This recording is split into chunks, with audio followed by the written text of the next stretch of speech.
Sweet tea is one of those things that is so familiar, we often don't examine it. It's handed across restaurant counters in sweating plastic cups. It sits beside dinners and at potlucks. It shows up at diners, baby showers, funerals, front porches, all across the South and beyond. But in Summerville, South Carolina, sweet tea is bigger than a beverage. It's identity. Today we're heading to the town that calls itself the birthplace of sweet tea, a place where hospitality, memory, tourism, and Southern storytelling all gather around a single glass. The Sweet Tea Trail, possibly the cutest adventure you will ever go on, is not really only about tea, it's about welcoming people in and how a town is preserving its character. So today we're talking with Summerville's tourism team about the history of the town, the creation of the Sweet Tea Trail, and why sweet tea still matters culturally in the modern South. Welcome to Grandma's Silver, where tradition meets today. I'm Allie, your host of the Grandma's Silver podcast and founder of the Grand Millennial Lifestyle. Here we blend aesthetics with nostalgia, engaging in conversations with lifestyle brands, designers, and more to rediscover the timeless charm of the past. Join me as we journey from home to heart, illuminating the past and polishing the present with the gleam of Grandma's Silver. Well, Cassie, I'm very excited to have you today. I want to let you introduce yourself, tell people who you are, where you work, and then I think that will provide a little background for the rest of our conversation. Sure. So my name is Cassie Ford. I am the Summerville Tourism Director. I work for the Greater Summerville Dorchester County Chamber of Commerce, and I've been there for about 3-ish years now. Could you tell me a little bit about town of Summerville itself? Yeah, so Summerville is about 24 miles outside of Charleston. I like to call ourselves Charleston's younger sister. We're not trying to be Charleston. We are just a great day trip from Charleston, or you can day trip to Charleston from Summerville. Summerville is a very old town. We have a lot of history. We have a beautiful downtown area, lots of shopping, B&Bs, really great restaurants. A perk of being close to Charleston is we attract a lot of really great talent. So we have fantastic food, a really great place to visit and live. How old is the town? I know you said we're Charleston's younger sister. Is that a date you know off the top of your head? Okay. 1847 is the year that the town of Summerville became a village, but it was first inhabited in the late 1700s for Charlestonians to come and escape the mosquitoes in Charleston. So they would have their summers in Summerville. It was cooler. It was a little breezier. There were less mosquitoes. So it was a healthier place to come. Does it still maintain a little bit of that same identity? Somewhat. So we're known as the Flower Town in the Pines. We work hard to protect our pine trees. We have a beautiful garden in the middle of town called Azalea Park. We really do pride ourselves on our trees and flowers. So it is still part of our identity. And Summerville also, back when this history of becoming a healthy town came about. So like in the early 1900s, tourism really took off in Summerville because we were known as having the world's healthiest air. There was some French convention that happened and all of these doctors got together and proclaimed that Summerville's pine air was really good for disorders like lung disorders and things like that. Is that really true? I don't know. I'm not a doctor. We'll have to consult exactly. But this led to a huge boom, a tourism and inn boom. And so there were hotels and inns popping up all over the place. And so Summerville really has been a place to come and escape for a long time. I love that you right away mentioned preservation of sorts. In this ecological preservation, I guess we could call it conservation. Do you find that Summerville cares quite a bit about preservation and conservation then? So preservation, absolutely, for sure. We have a lot of really old buildings, over, I think, 700 on the National Register of Historic Places. Wow. So yes, very much into preservation. And then as far as conservation goes, I think this is an area that Summerville is working hard to focus on, like in their vision plan. We have a tree canopy committee. I'm not exactly sure what it's called officially, where they're working hard to maintain our tree canopy and make sure that we're the flower town in the pines, like we say we are. There is a lot of growth happening in Summerville, a lot of developing and all of that. And so we're just very conscious about maintaining a balance, growth and also conservation and preservation. While we're talking about history, I feel like that's sort of a natural place for us to segue into why you and I originally connected, which was Yeah. happened to be looking things up online and stumbled upon Summerville, and more specifically saw that you are quote unquote sort of this birthplace of sweet tea, which Yes. immediately hooked me. And I was like, I need to know more. So where is that coming from? Okay, so back in the 1700s, a French botanist named Andre Michaud, I don't know if I'm pronouncing that correctly, came to Middleton Place, which is outside of Charleston, right outside of Summerville, and brought a bunch of plants, gardenias, azaleas, and Camellia sinensis, which is the tea plant. And in the late 1800s, Dr. Charles Shepherd took some of those tea plants. He was a very wealthy scientific philanthropist, and he, with 600 acres in Summerville, created the first commercially grown tea farm in America. And so that's the history and why we call ourselves the birthplace of sweet tea. Do we know if Summerville was the first place where tea and ice ever met? No, it's probably not.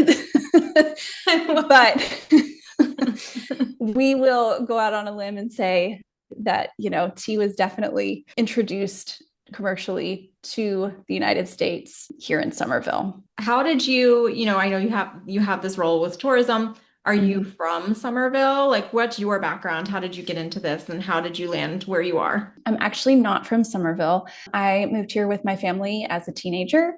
I love Summerville. I met my husband here, have my kids here. My kids are growing up here. This is home. I have a marketing background, and I started working with the chamber in partnership for a couple of years. And the previous tourism director kept hinting that, she was probably going to be retiring soon. It just happened naturally that way. Were you always in the South, or did you move from somewhere else I moved from New York. Okay. Yes, Okay. from Long Island. Oh, wow. What a change. Yeah. Wow. Yeah.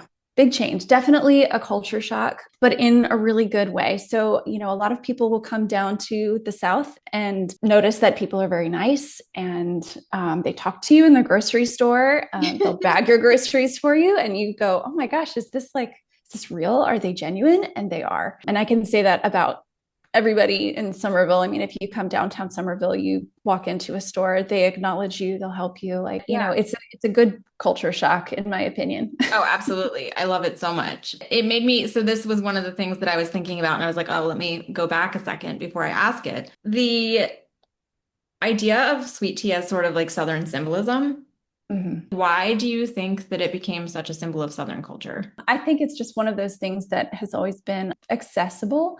Sweet tea is also synonymous with front porch sitting. It's synonymous with the slower pace of life. You always have a pitcher of sweet tea in your fridge because you never know who's going to stop by, and that's what you're going to offer. Again, it comes back to hospitality, and it comes back to sharing your front porch and your life with people that you care about. Do you find that people make it differently? Are there regional conversations about how to prepare sweet tea? Yeah, I would say so. So there are some people who, will talk about, so in the Summerville Visitor Center, we brew sweet tea every single day so that people can come in and have some sweet tea. Because sometimes I love this. Yes, sometimes it is their first time ever having sweet tea, which blows my mind. So I'm going to back up just a little. Sweet tea, for anybody who doesn't know, is just your regular brewed black tea cooled down with sugar and water. That's all it is. And you put it in the fridge and it's wonderful. Some people, they'll tell us about this in the visitor center that, their grandmother would only make sun tea, and that was the right way to do it. And so you would just fill up a big pitcher of water, put your tea bags in the container, and you leave it out on your front porch and let the sun steep your tea all day. I can't taste a difference between sun tea and tea that you've, brewed on your stovetop, but some people claim that you can tell. There's, of course, the debate of sweet or unsweet, and half So some people do half sweet, half unsweet. And if you come to a restaurant in Summerville or anywhere in the South, really, they will accommodate, however you prefer your tea. So if you prefer unsweet tea, they'll ask you if you want lemon. They'll ask you if you want any kind of sugar on the side, because some people like to sweeten with Splenda or stevia or whatever else. So yes, Okay. there's great debate. Most people say you're not Southern if you don't like your tea so sweet that it hurts your teeth. One of the things that, again, when you and I originally connected, I Mhm. discovered not only do you have this adorable moniker, but you have the most charming thing, which is the Sweet Tea Trail. I Yes. need to hear all about this. Before my time as tourism director, this was developed, and it's an ever-changing thing. So what it is basically a lot of people were traveling down Highway 26, which is the main highway that runs through South Carolina, and just going straight on to Charleston. And they thought, we really want to bring people through this road, take the Summerville exit, and then take this little side road called 61, Highway 61, down to Charleston, and come see Summerville on your way into Charleston. Like, you're missing so much by just staying on the highway. Hmm. So they said, let's create this trail that allows people to experience Summerville in a sweet way on their way to Charleston. Or if they're staying in Summerville, they can just do this. I mean, locals love this too. So basically, what it is, it's a program that we run through the visitor center where we have this passport booklet that lists a bunch of shops and attractions and restaurants that all have something sweet tea related that they offer. So it could be a t-shirt, pun intended. I love it. It could be a candle. It could be like one of our restaurants does sweet tea vinaigrette. Another one does pecan crusted sweet tea, pork chops. Wow. And so, like, these kinds of things are on the sweet tea trail. So you don't have to necessarily buy these things when you're on the sweet tea trail, but if you're experiencing them and you make a purchase in this store or restaurant or wherever, you get a stamp in your little passport. And so many stamps gets you prizes in the visitor center. So you can get a tea towel, some stickers, a t-shirt. There's a bunch of different things depending on how many stamps you get. But yeah, it's just a really fun way to explore the town, get some prizes. Like I said, our locals love it, and visitors. So That's so fun. Even though it started as this sort of like tourism concept, which is brilliant, mhm. have you found that it's also doing a level of community building? Definitely. I mean, people are coming in to these shops and they're, wanting to talk about the sweet tea trail. And so there is this, it's a storytelling tool almost. I mean, it's sharing this common story that we have in Summerville with our entire community, and our restaurants and shops and attractions are acknowledging it. So yes, it's very unifying. What about the fact that you didn't quite word it this way, but getting people to kind of go off the highway, right? Mhm. Kind of like the scenic route and experience Exactly. Somerville. Yes. So, are you finding that being part of the tourism side of things and hearing, do Mhm. you hear feedback about how people are engaging with this? I also love that it's sort of encouraging people to slow their travel down a little bit and Mhm. explore. So, are you a part of those conversations or hearing feedback? Yes. So when people come in, either before they've done their sweet tea trail adventure or after we hear about it, when they're coming in beforehand, usually what's bringing them in is the fact that we are the birthplace of sweet tea. We'll point them to the sweet tea trail so that they can go on this adventure. Mhm. And a lot of times we're pointing them to Mason, our world's largest sweet tea, which is kind of this fun roadside attraction where we filled up a giant tea container with over 2,500 gallons of sweet tea. This was 10 years ago. And we got a Guinness Book of World Oh Records my record. gosh. And Wait, is it so mason, like a giant mason jar? it's a giant mason jar Oh right my next to town hall. Oh my gosh, this is Yes, so and fun. Mason is on the Sweet Tea Trail. So if you take a picture with Mason, you get a stamp in the visitor center. And yeah, so most people are going to explore that anyway. And so we're like, you might as well get your stamp. Then there are the people who come in after they've done their their trail adventure, and they're there to get their prizes. What's really fun is when families who are locals, say like the grandkids, go out, like it's something to do for the grandkids and, you know, their children to go out and do in town because they're maybe not wanting to go into Charleston that day or something like that. So yeah, we hear all kinds of stories and, you know, ways people are discovering it. I love that you just touched too on grandkids because I was wondering earlier, you mentioned locals love it too. And obviously, I could understand where if you're a business owner that's partaking in this, how fun to be able to participate.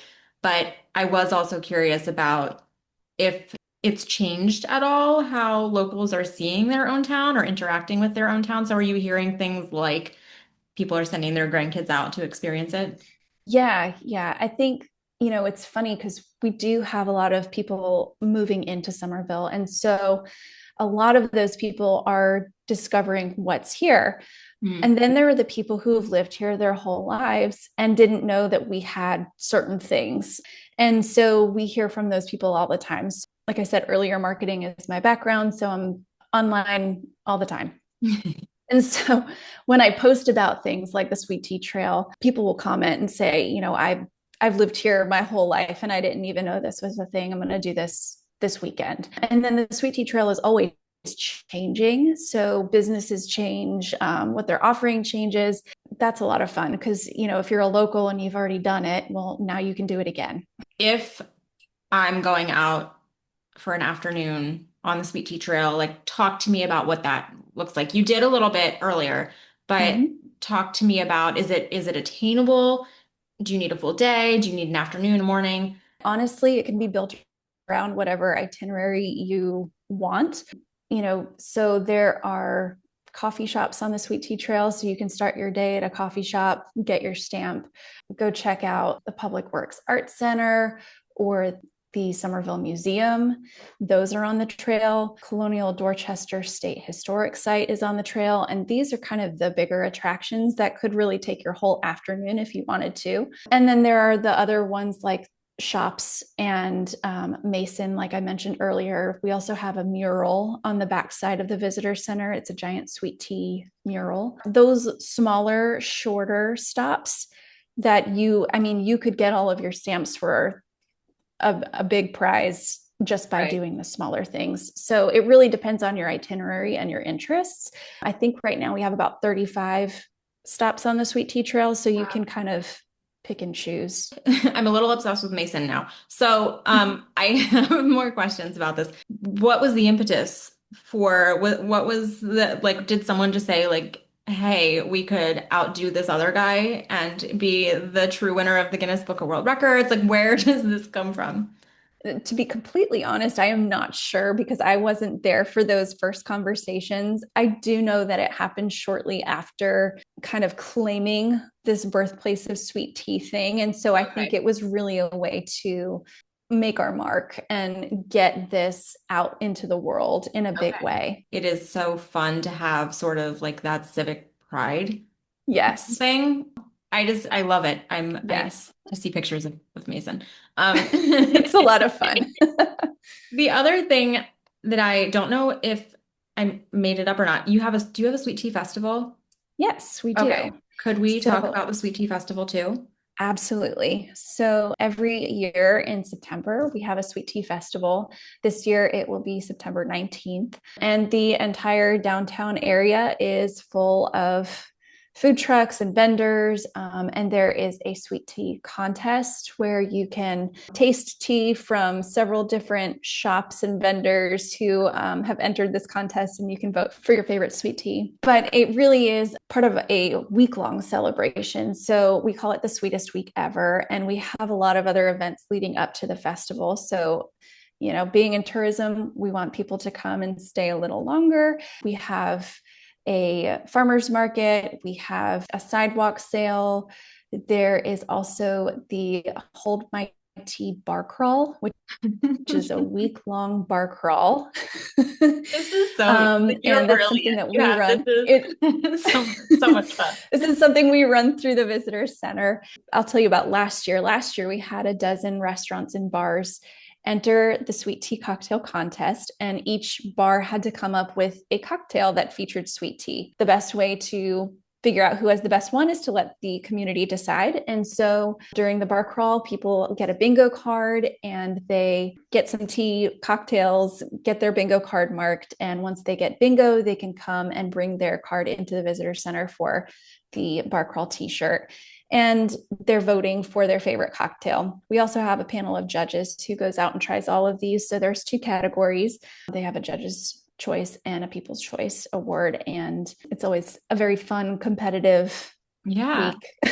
That is so much fun. Having been part of the community, not just working in it for so long now, have you seen any like super fun sweet tea creations over the years? Is there anything that you have dubbed somewhat like a tradition? I'm imagining places kind of have a variety of new and old favorites. Right. So is that anything that you personally partake and enjoy? There are a couple of bars in town who do a fantastic job of reinventing sweet tea. So one of them is called Godwin's Beer Hall, and they recently introduced a whole flight of sweet tea cocktails that are amazing and they're beautiful. And their sister bar, Azalea Bar and Garden, they're just a cocktail bar, kind of has a speakeasy vibe, and they do sweet tea cocktails regularly, and they're phenomenal as well. I mean, they look like art. Honestly, everybody kind of has a sweet tea something. I would also say, like, just for your tried and true, like basic sweet tea, my favorite restaurant, it's called Five Loaves Cafe. It's a really great lunch and dinner spot. There's something about their sweet tea that I feel like it's the best. I don't know if it's because they serve it in a mason jar, but there's just something about it. And they do also have cocktails, and they also do creative things with their tea. And then there's a restaurant called the Ice House, and they're the ones who do that sweet tea vinaigrette. And it's fantastic. It's very good. There's also a barbecue spot that does a pecan sweet tea pie. Let's go back to the festival for a second, because it sounds like it's a standalone. I know that the week is sort of the festival, but it's also a standalone event. Yes. So it is a Saturday, and there's music. It's in the downtown square area and then some. Yeah. I mean, there's shopping. Stores are open to shop in. There's the vendors, there's food. There's a kids zone where they have games and stuff for kids to do, something for everybody. I'm kind of bouncing around here, but I'm just thinking, we were just kind of talking about food and drink. Do you find that any of these restaurants or folks locally, are people pairing anything specific with sweet tea, or is that a silly question? I mean, I know I drink and make sweet tea here, but and we just enjoy it. Not really. I think that's just a matter of preference. But if you want to talk about, Southern staples that people do pair with sweet tea, I would say, this is controversial. Boiled peanuts. Have you ever had boiled peanuts? I have not, because it kind of freaks me out. Understandable. They're actually very good in my opinion, but I think they're at least worth a try. I get worried about the texture. Like, I can't move past the potential texture. It's a bean. I mean, peanuts, as we know, are beans. They're legumes. So just think of a bean that's been cooked.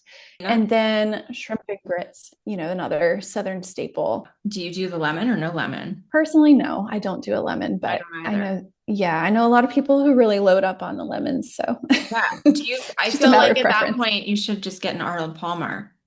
You should just have it. Yeah, I agree. I don't know. It didn't even occur to me to do much lemon, but you said that and I was like, oh, okay. At the top of the episode, we were talking a little bit about Southern hospitality, and I'm curious what you feel that looks like or means in Summerville today. I feel like hospitality really just is this, I guess it's like a posture that you just assume of being welcoming and thinking of what somebody might need. Those are the practical sides of hospitality, but I feel like it runs deeper than that. It really is just this, you embody this. I see it the same way. It's sort of like the state being. Yeah. You are Yes. hospitable.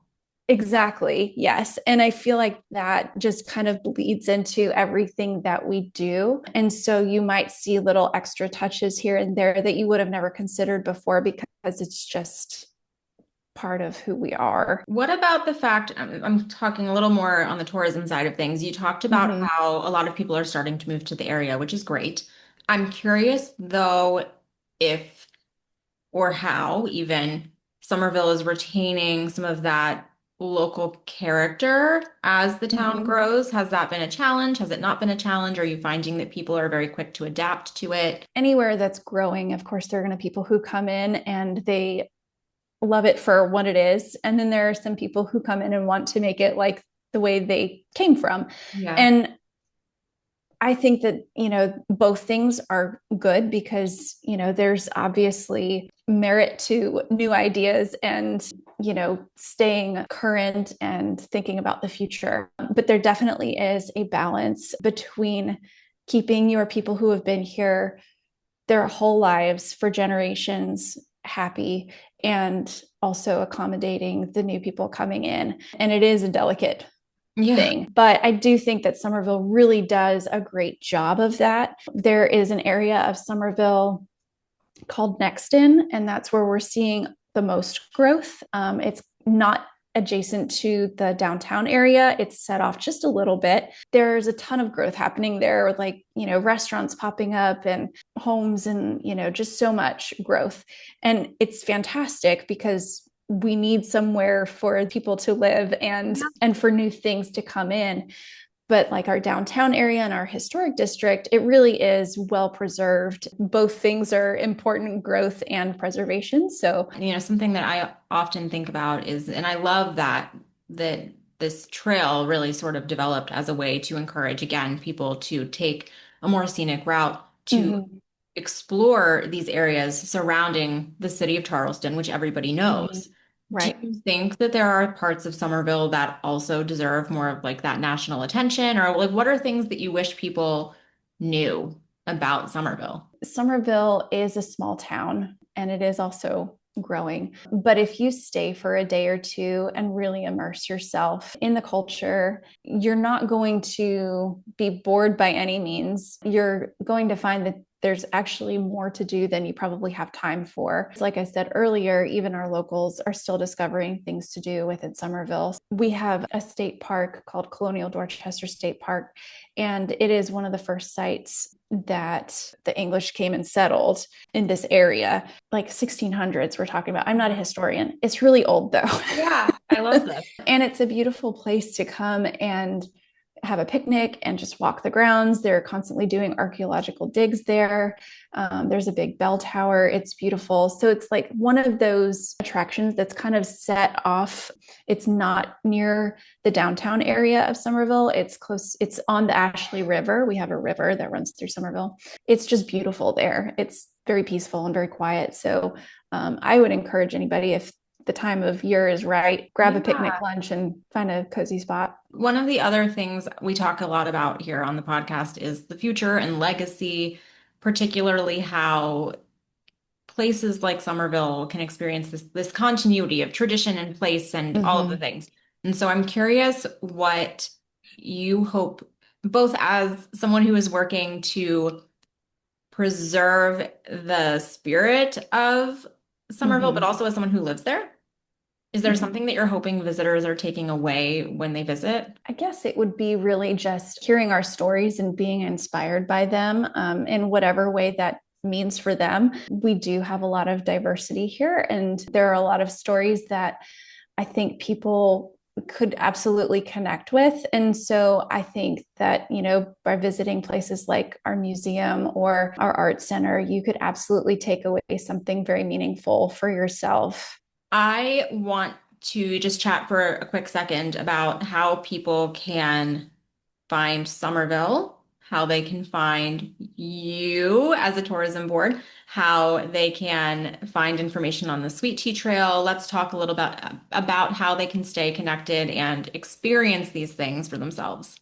If you visit our website, visitsomerville.com, that website has everything about our Sweet Tea Trail on there. If you come to Summerville and you come to the visitor center, we have our Sweet Tea Trail booklets and brochures and maps and all things like that. On social media, we are Visit Summerville everywhere. So Instagram, Facebook, a little dabbling in TikTok, not too crazy. Well, I will also add that I will stick as many links as I can find into the show notes of the episode so that people can access them easily. And Cassie, I'm just so excited we had the opportunity to connect. This was a delight. I need to get down there now and see Mason for myself. Absolutely. And I appreciate you taking the time and chatting with me today. I appreciate it. Thank you so much.